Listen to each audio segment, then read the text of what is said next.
Imagine a world where memory itself is a weapon, where humanity's past is buried, and only those who control the forgotten have the power to reshape the future. This is the story of Evelyn Shaw, a woman whose mind holds the lost knowledge of ancient civilizations, a weapon so dangerous it could either save or destroy us all. Join us on a journey into the heart of the vault, where secrets from the farthest corners of the universe are hidden, waiting to be awakened. As the clock ticks down, humanity's fate lies in the balance. Will we evolve, or will we perish under the weight of our own forgotten past? This is not just a story about survival. It's about remembering what we've lost. This is the story of Evelyn and the secrets inside the vault. June 17th, 2039 at 2:17 a.m. UTC. A thick fog curled over the Arecibo relay station, recently rebuilt in Puerto Rico after decades of silence. Its massive dish sliced through the mist like a forgotten monument to a future that never arrived. Inside the control room, glowing dimly with outdated LED panels, technician Marco Estevez blinked through the haze of sleep and caffeine. For days, the monitors had been lifeless, silent. But tonight, the static spoke. It started as a whisper, a pulse, a fluttering hiss like the cosmos exhaling just beyond comprehension. Marco leaned forward, brushing a crumb from the waveform translator screen. Then he saw it, patterned bursts, 3 quick spikes, pause, 2 more, pause, then a single, long, continuous tone. He adjusted the filters. The hiss deepened, layered, shaped by intelligence, and then a voice. Metallic, strained, human but broken. They are here. They are inside. The key is memory. Marco's heart raced. His fingers stumbled across the keyboard, launching the capture protocol. He whispered to no one, "Not natural. This isn't natural." The voice repeated, warping with each cycle. He reached for the secure line and called his supervisor. "Julia, you need to come down here. It's a signal. From Mars. I think it's talking." 30 minutes later, the station was sealed. 5 personnel, including Marco, were locked in the underground data vault, surrounded by armed contractors in black, faces hidden behind matte visors. Marco, shaken but alert, watched through the internal feed as soldiers stormed the control room, ripping cables, disabling antenna arrays, purging servers. Except one copy had escaped. Marco had slipped a USB drive into his boot lining, unnoticed in the chaos. He watched silently as the mainframe burned. 2 days later, Langley Underground, Washington, D.C. In a room beneath the CIA's black site, Director Amanda Voss stood before a screen where the strange voice played on loop. Around the conference table sat a blend of government, military, and scientific minds. Among them, quiet and composed, sat Dr. Evelyn Hargrove, a cognitive linguist with cold gray eyes and a past riddled with secrets. The signal ended. Nobody spoke. Evelyn broke the silence. "It's a warning, and it's not from Earth, but it's also not alien." General Stroud furrowed his brow. "What the hell does that mean, Doctor?" She leaned forward, eyes narrowing. "It means whoever or whatever sent this once knew what it was like to be human.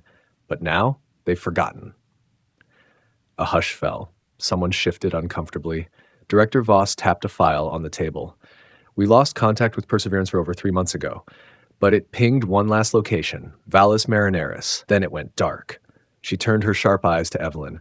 "Ares X9 launches in 11 days. We want you on it." Evelyn didn't flinch. Her gaze drifted back to the waveform, still pulsating faintly on screen. The key is memory. Far above them in Mars's orbit, an object the size of a shuttle blinked to life. Its hull was jet black. Etched into it, symbols no language had yet deciphered. And beneath the Martian crust, something ancient and patient began to stir. June 29th, 2039, Earth orbit, Ares X9. The Ares X9 wasn't just a spacecraft, it was a declaration. Sleek, black, angular like a dagger forged in the void. Its outer hull shimmered with reactive armor, designed to bend radiation and absorb kinetic strikes. No one admitted it aloud, but this wasn't just a science mission. This was a reconnaissance warship, disguised as exploration. Inside the ship's pressurized core, Dr. Evelyn Hargrove strapped into her seat as the engines fired. The launch had been silent, no media, no ceremony. Just a whisper through classified channels. 5 passengers. No one trusted anyone. Captain Ryland Shaw, ex-Special Forces, mid-40s, scarred jaw and eyes like frozen steel. Lieutenant Maya Cruz, weapons officer, young, sharp, and far too quiet. Dr. Leo Tanaka, astrophysicist and AI specialist, always humming under his breath like he was listening to music only he could hear. And finally, Dr. Evelyn Hargrove, the memory engineer, the one who didn't belong. As Earth shrank behind them, Leo glanced at Evelyn. You ever been to Mars? She shook her head, only in dreams. Let's hope they were the good kind. Day 3, en route. The ship hummed like a sleeping beast. Artificial gravity held steady, though the air tasted too clean, recycled too many times already. Evelyn sat alone in the medical bay, reviewing the signal again. She ran the waveform through a neuro-linguistic analysis filter, hoping to find something new. But this time, something changed. As the signal played, the lights dimmed. Her tablet glitched. For half a second, she saw her own face reflected on the glass, but not hers. Eyes black, lips sewn shut. She flinched. The image vanished. What the hell? She turned, but the room was empty. She whispered to herself, memory corruption, or was the signal doing something to her? Day 5, unknown system alert. Captain, you better come see this. Lieutenant Cruz stood at the nav console, brow furrowed. On the holographic display, a strange satellite appeared, dead silent, drifting in a stable Martian orbit. Black, smooth, perfectly geometric. Was this on any flight map? Shaw asked. No, sir, and it's not transmitting, but it's watching us. Evelyn stepped forward, heart skipping. That shape, it matches one of the symbols in the signal. That isn't a satellite, it's a receiver. Receiver for what? Cruz asked. Evelyn looked out the viewport toward the distant red world. For what's already waiting down there. Day 7. Nightmares in the void. They had all started dreaming. Shaw saw a field of bones stretching across endless dunes. Cruz saw herself speaking a language she didn't know, to a mirror that never reflected her. Tanaka stopped sleeping entirely. He claimed the ship was whispering to him through the engines. Evelyn found him once, staring at the airlock door, muttering numbers. Evelyn's dreams were the worst. She saw Mars as it once was, green, alive, screaming, and something buried deep beneath its surface, a machine the size of a mountain, pulsing with a heartbeat, not of flesh, but of thought, ancient, forgotten, waking. Day 8, Mars orbit. They arrived. The ship locked into stable orbit, silence engulfing the bridge. Beneath them, Valles Marineris yawned open like a scar on a dying god. Tanaka turned to Evelyn.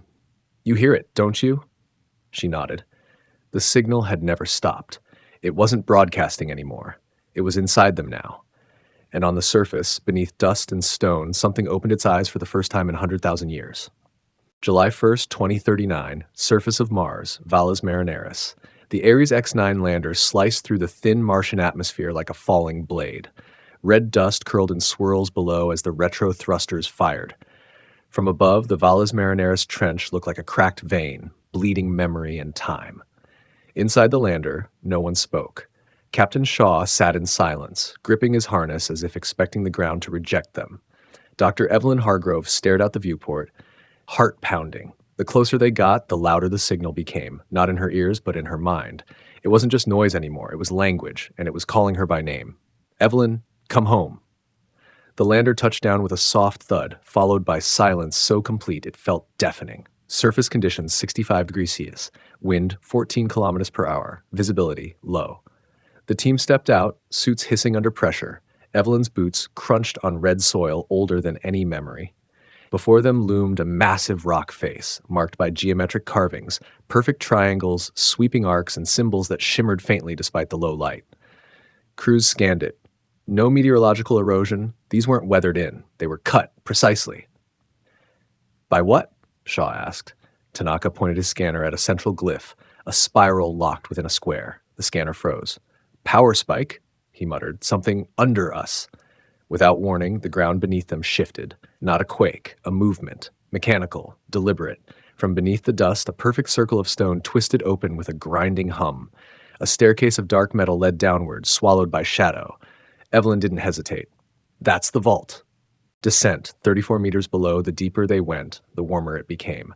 The walls were smooth, reflective like obsidian.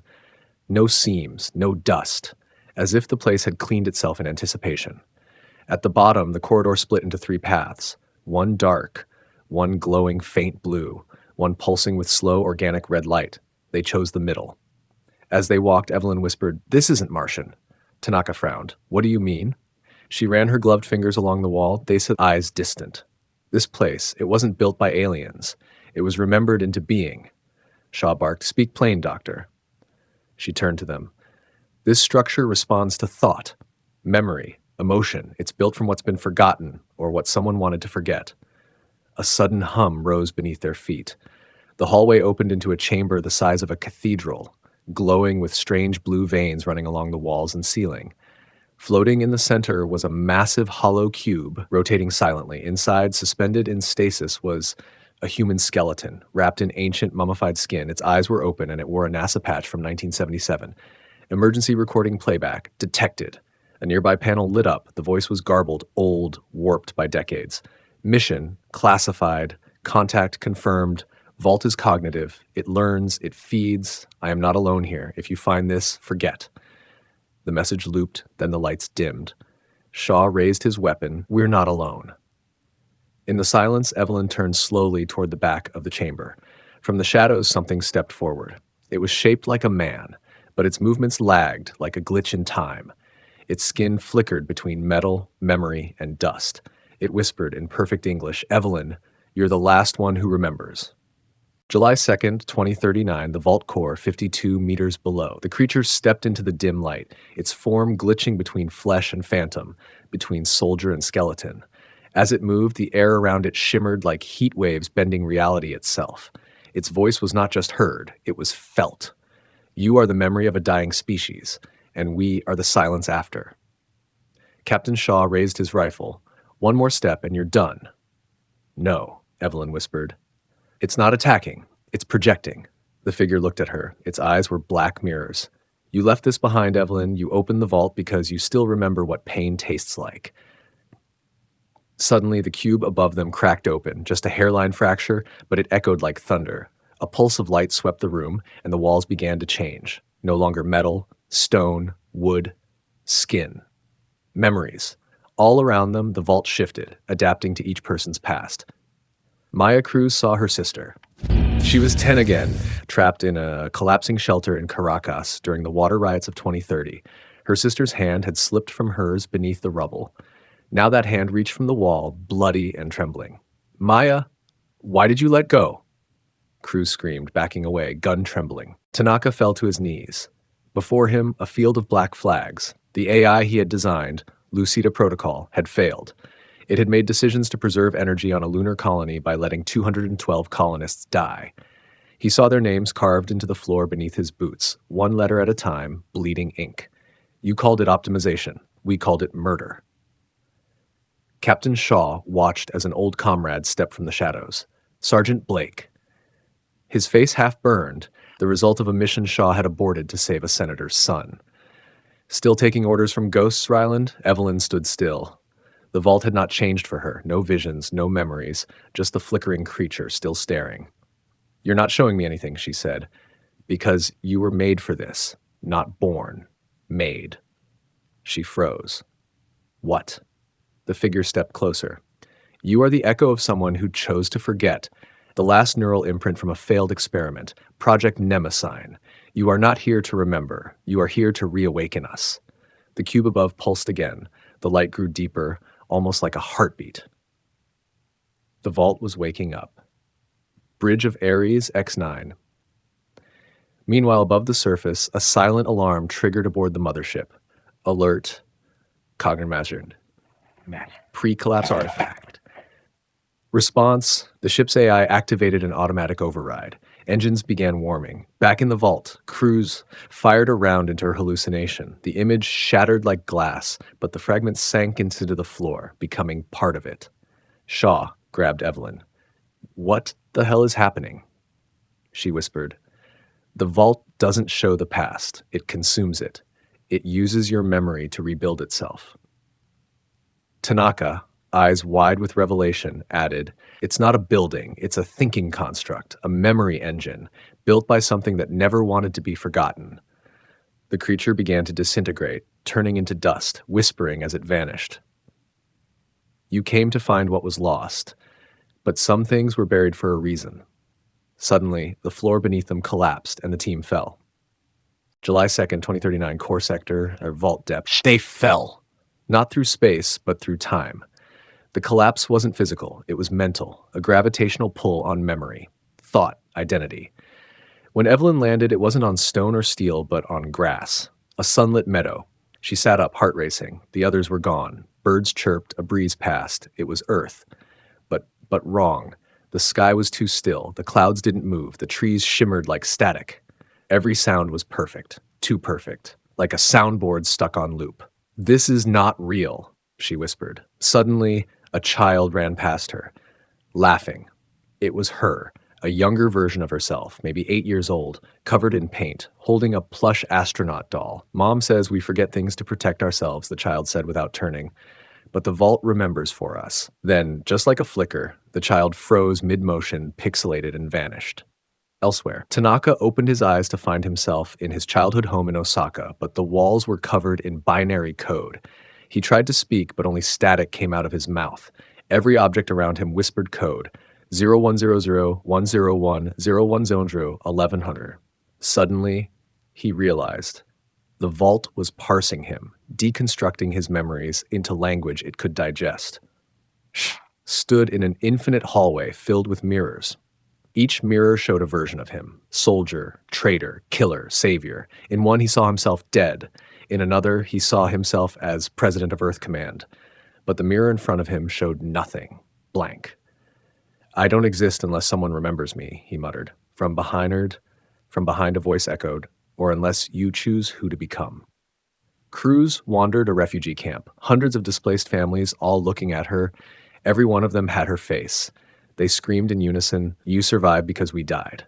Shh, the real world vault core. In truth, their bodies stood still, wired into a chamber like ancient cryopods. Dozens of them, suspended in black liquid, neural cables embedded in their skulls. All of them were dreaming. And at the center, a neural nexus pulsed, alive with millions of archived minds. A sea of forgotten beings whispering from civilizations long dead. The vault wasn't a tomb, it was a neural mausoleum. Evelyn's lucid awakening. She began to push against the illusion, using her training in cognitive control. Her body trembled. The meadow shattered around her like glass, revealing a massive chamber.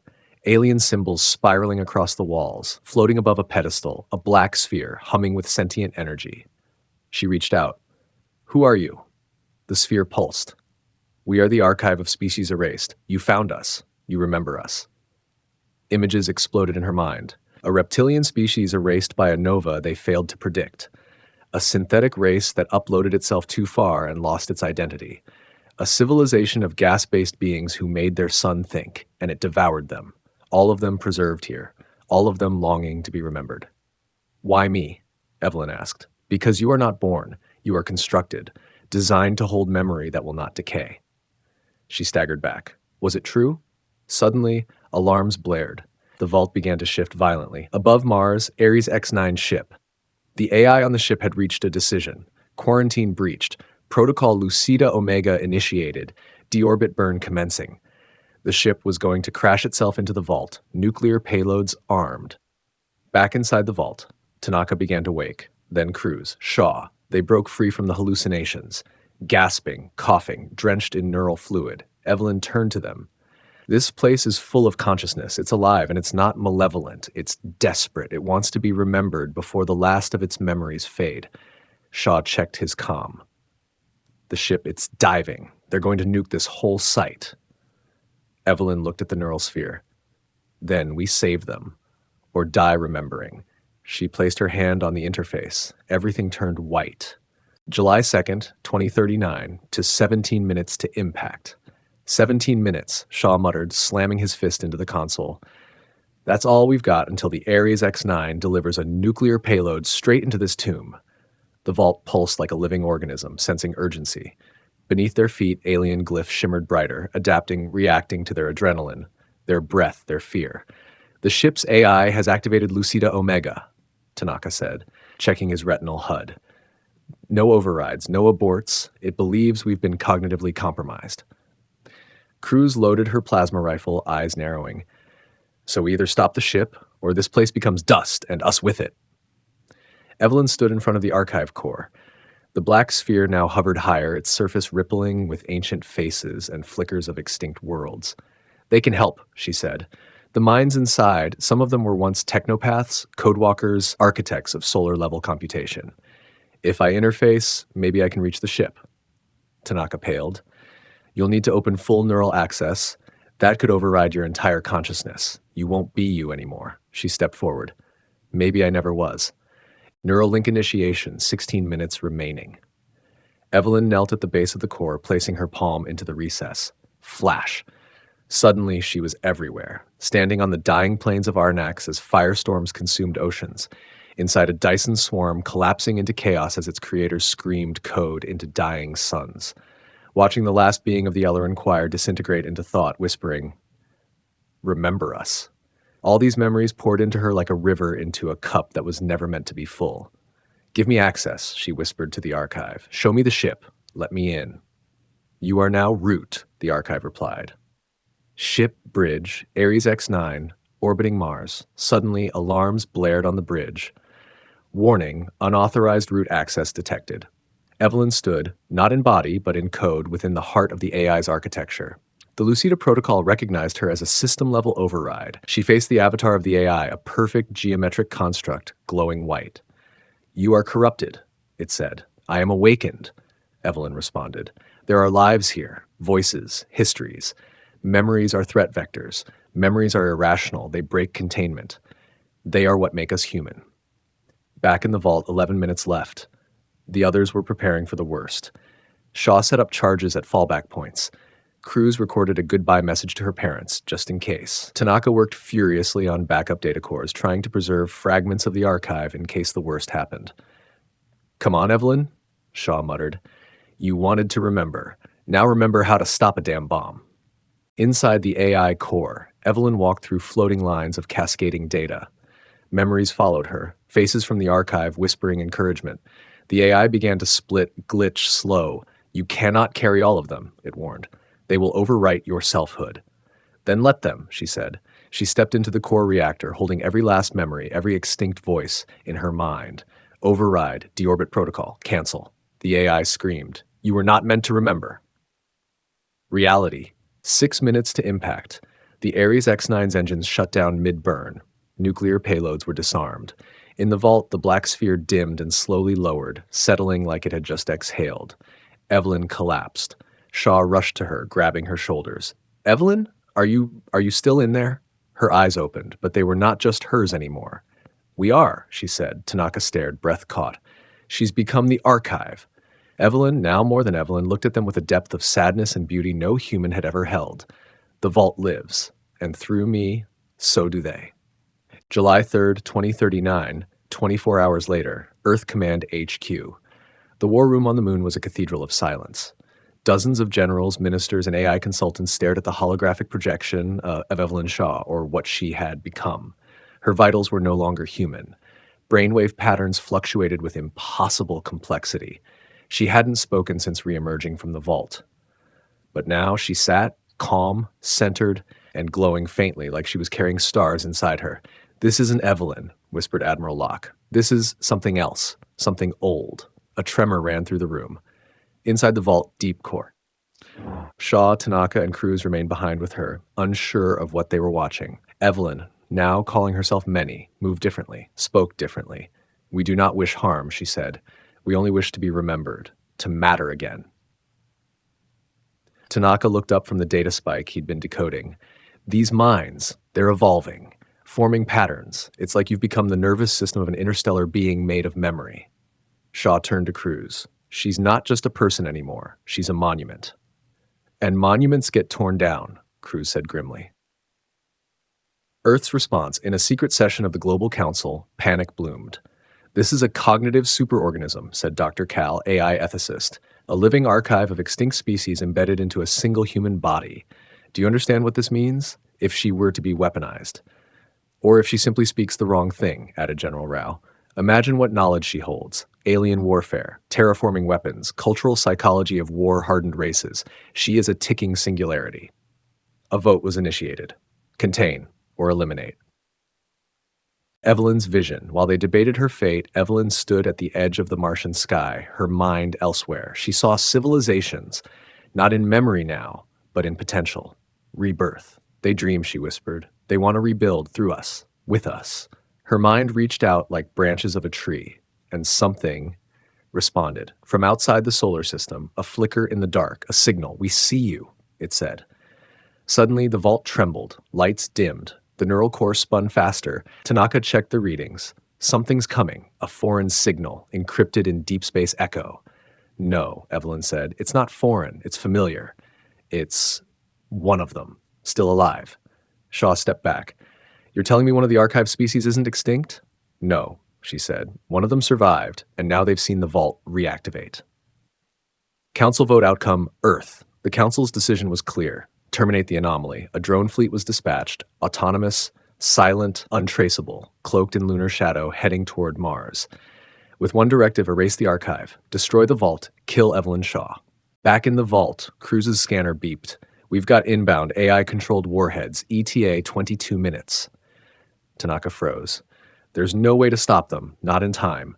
Shaw turned to Evelyn. We need to evacuate, now. But Evelyn was still, listening to the stars. I can't leave, she said. They're not ready, the ones inside, they're still remembering who they were. Then what do we do? Shaw barked. We evolve, she replied. The archive began to glow. Walls peeled back, revealing towers of alien design, ancient tech long dormant beginning to hum with life. The vault wasn't just a tomb, it was a cradle, and Evelyn Shaw was becoming its voice. Outside, the warheads pierced Martian orbit. Time was running out. There is one path, Evelyn said, but it will change everything. You may never see Earth again. Tanaka stepped forward. After what we've seen, I don't want to. Cruz just nodded. Shaw clenched his jaw. So we're doing this, leaving humanity behind. Evelyn smiled faintly. We're not leaving them. We're saving what they forgot. July 4th, 2039, to 6 minutes before impact, the vault. The core of the vault was alive. Evelyn, many, stood at its heart, where the alien data towers stretched like a crystalline forest toward an impossible sky. Beneath her, the archive surged with power, vibrating in a perfect harmony that transcended time. This is not just a tomb. This is a seed, Evelyn said, eyes glowing faintly. It has always been. Tanaka stepped forward. A seed of what? Evelyn's voice became both distant and intimate. A new cycle, one where humanity doesn't forget, one where we no longer bury history, but let it grow, bloom, through us. Outside, the warheads continued their descent. They had mere minutes before impact. The fleet of drones, swarming with pinpoint precision, had locked onto the vault's location, ready to eradicate the last memory of a once advanced civilization. Cruz stood beside Shaw, her rifle in hand, eyes scanning the horizon. We can't stop them, but Evelyn, she has the power to change everything. Shaw's voice was tight with frustration. If she activates whatever is in that vault, it could wipe out the entire solar system, or it could save us. But we're already too deep in this to pull back. We won't let you, Cruz said. I've seen enough. We're with you. All the way. Inside the vault. The neural core's hum grew louder. Patterns of data spiraled out of control, expanding at a rate that made Evelyn feel both immense and insignificant. There is only one choice, she whispered to herself. Her mind reached into the network of lost civilizations, tapping into their wisdom, their knowledge of terraforming, interstellar travel, and survival against extinction. Every file, every memory, every moment fused into her. This is not just a memory bank. This is the first step of a new evolution, not of one person, but of all who are willing to remember. The final transmission. From the edge of the vault, the air began to crackle. Suddenly, Evelyn's voice cut through the radio silence, transmitted directly to Earth and all other ships in orbit. We are not alone. We never were. The past will guide us if we let it. The Council on Earth. On Earth's orbit, the Council members were scrambling for control, watching in real time as Evelyn's final message was sent across every communication channel. Cal turned to Admiral Locke, shaking his head. This is madness. She's attempting to recode humanity. The risk is too great. She's already done it, Locke said softly. The world won't be the same after this. The drone fleet. The drones, nearing the vault's core, locked onto their target. At that moment, they all paused, seemingly frozen in time. The attack sequence stalled. A voice, deep and resonant, issued from the AI's command channel. We are not machines. We are memories. The drones, once autonomous, now hesitated, caught in the web of the archive's influence. What are you doing? Cruz demanded, voice tense. Evelyn's expression softened, as if listening to the whispers of the past. They remember too. They were once us. The vault's heart, Evelyn's body, glowed brightly, her form almost translucent, merging with the vault itself. In this moment, she was both human and something far beyond it. The decision she faced was both monumental and personal. The archive will live, not just as history, but as the beginning of our future, she said. But we must become what we feared the most, unforgettable. Her voice echoed across the stars. Impact, time slowed. The warheads, still primed for destruction, changed their course mid-flight. They veered into the distance, disarmed, deactivated, and silent. The drones that had once been part of a cold, calculated fleet now hovered in a strange formation, one that resembled a protective shield surrounding the vault. The world held its breath. The final choice. Shaw looked at Evelyn, standing alone in the epicenter of the vault, her eyes now reflecting all of history, both its horrors and its wonders. "Is it over?" he asked quietly. "No," Evelyn replied, her voice no longer just hers. "It's just beginning." With a final pulse from the archive, the vault's energy expanded outward like a shockwave, not of destruction, but of resurrection. Earth's future. Across the world, something began to shift. Cities buzzed with new knowledge. People, for the first time in ages, were remembering their histories, their connections to each other, their lost roots. The sky grew brighter, the air fresher, as the collective memory of all the species that had ever walked the earth flooded back into human consciousness. It wasn't just a return to the past, it was a transformation. The seeds of tomorrow, Evelyn, now fully part of the vault, was no longer a singular being. She had become the vessel for an ancient consciousness, an archive, a living memory, a new kind of godhood. Her form could no longer be seen or touched, but her presence was felt everywhere. Humanity had entered a new era, one where memories would never fade again, and where the mistakes of the past would guide the future, not with fear, but with wisdom. And so, the journey ends.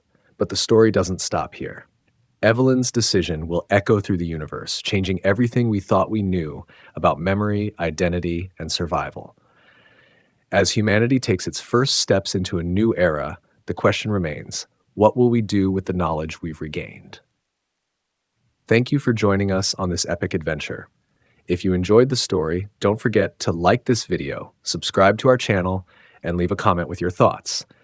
What do you think is next for Evelyn and the archive? We want to hear from you. Your feedback means the world and helps us create more stories like this. Stay tuned, and as always, keep watching the skies.